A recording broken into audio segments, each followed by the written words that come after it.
کون تھا وہ جو اس بھرے ہجوم میں بھی نیم برہنہ لڑکیوں کے ہونے کے باوجود نظر جھکائے کونے میں چپ چاپ کھڑا تھا؟ رات ڈھل رہی تھی جب چاند مسکراتا ہوا آسمان کو اپنی اوٹ میں لے رہا تھا اور زمین پر لوگ اپنی زندگیوں کو تلاش کرنے میں مگن تھے۔ تو وہ کون تھا نظر جھکائے سر جھکائے کھڑا کسی کے آنے کا انتظار کر رہا تھا کہ ایک لڑکی چھوٹی سی اسکرٹ پہننے بالوں کو کندھے پر ڈالے مٹکتی چہکتی ہوئی اس کے قریب چلی آئی۔ اس نے نظر اٹھا کر اس کے چہرے پر ڈالی جو بیزاری میں لپٹا ہوا تھا۔ بھائی، سب آپ کو بلا رہے ہیں، آپ کی باتیں کر رہے ہیں اور آپ یہاں اپنا سودائی مولوی اسٹائل لے کر بیٹھے ہوئے ہو۔ سخت الجھن میں لگ رہی تھی۔ میں بس تمہارے لیے یہاں آئی ہوں۔ کیا تمہیں اس سے الجھن نہیں ہوتی کہ ہر ایرا غیرہ تمہیں دیکھ کر اپنی آنکھیں ٹھنڈی کر رہا ہے، تمہارا فائدہ اٹھا رہا ہے؟ مریم، اس دور میں کوئی آپ کی بھلائی نہیں چاہے گا جب تک کہ آپ خود اپنی بھلائی نہیں چاہتے۔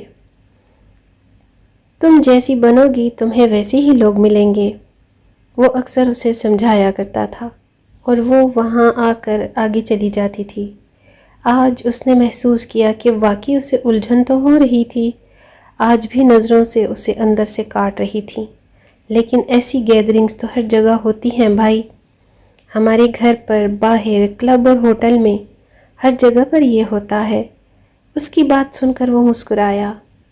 تمہیں گیدرنگ سے دور رہ کر گھر کا کونا لے کر بیٹھے کو کون کہتا ہے؟ میں بھی تو سب گروپس میں اسٹینڈ کرتا ہوں، لیکن نظر جھکا کر جہاں پر موقع ملتا ہے وہاں لوگوں کو سمجھانے کی کوشش بھی کرتا ہوں۔ تم بھی پردے میں رہ کر کر سکتی ہو، اسلام اتنا بھی سخت نہیں ہے۔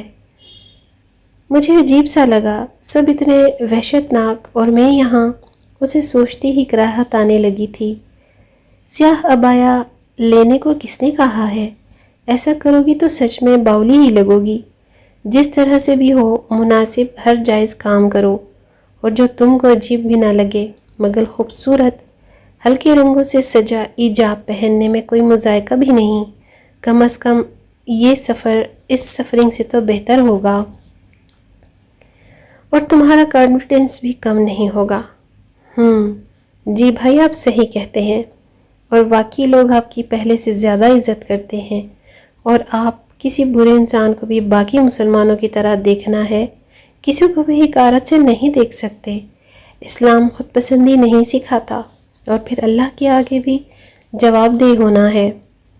وہ دونوں اب اس بڑے ہوٹل کے باہر نکل کر گارڈن کا چکر لگانے لگے تھے اور آپس میں بات چیت کرتے جا رہے تھے کہ ایک سچا واقعہ ہے۔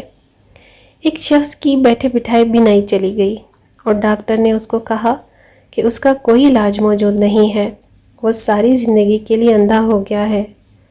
اور ہم جو غلیظ چیز یا نامحرم اپنی آنکھوں سے دیکھتے ہیں اور سمجھتے ہیں کہ اللہ مہربان ہے، ایسا نہیں ہے، وہ اس سے بہت بڑی سزا کی تیاری کر رہا ہے۔ بس ہمیں مہلت دی ہے۔ کتنی ہی مہلک بیماریاں ان لوگوں کو مہلت دے جاتی ہیں۔ اس کی آنکھیں نم ہونے لگی تھیں۔ میں بہت خوش نصیب ہوں کہ میرا آپ جیسا بھائی ہے، وہ مسکرانے لگا۔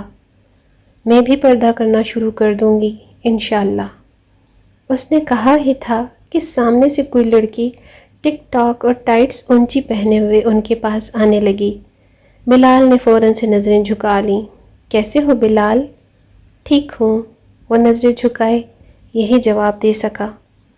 واہ بھائی، دونوں بہن بھائی باہر ٹہل رہے ہیں اندر پارٹی چھوڑ کر۔ مریم، تم اندر جا سکتی ہو، مجھے بلال سے کچھ بات کرنی ہے۔ وہ اپنی لٹوں کو چھٹکتی بلال کو اپنی جانب دیکھنے پر مجبور کر رہی تھی۔ بھائی اکیلے کسی بھی لڑکی کو لفٹ نہیں کراتے ہیں، جو بھی بات کرنی ہے میرے سامنے کر لو۔ مریم، بلاول نے آنکھیں دکھائیں۔ میں تھوڑا مصروف ہوں، ہم کل بات کریں گے، انتہائی ادب سے کہہ کر وہ آگے بڑھ گیا اور مریم اس کے پیچھے پیچھے چل دی۔ مریم ابھی سمجھایا ہے خود کو برتر جان کر کبھی دوسروں کو کمتر اور برا انسان نہیں سمجھنا چاہیے۔ کیا پتہ وہ کل کو اللہ کے نزدیک سب سے زیادہ عزیز اور بہترین ہو جائے اور سب سے زیادہ نیک ہو۔ سوری بھائی، آپ کے جیسے بھائی ہونے پر فخر ہے۔ آج پتہ نہیں کیوں آپ نے جو کچھ بھی حاصل کیا ہے وہ اپنی حدود میں رہ کر کیا ہے۔ پہلے میں آپ سے جلتی تھی، پر آج اسلام آپ سے سن کر دل عجیب سی خوشی محسوس کر رہا ہے، سکون محسوس کر رہا ہے۔ آج کل کی لڑکیاں بھی اب پہلے سے زیادہ آپ پر فدا ہونے لگی ہیں، لیکن ہوشیار رہیے گا، آپ کے لیے کوئی آپ جیسی ہی ڈھونڈ کر لاؤں گی میں۔ وہ اشتاقانہ انداز میں بولتی تیزی سے باہر کی جانب بڑھ گئی، اور بلال اپنے چہرے پر سرخی لاتا ہوا مسکرایا تھا۔ جس مقصد میں کامیابی چاہتا تھا، آج اسے وہ مقصد حاصل ہو ہی گیا تھا۔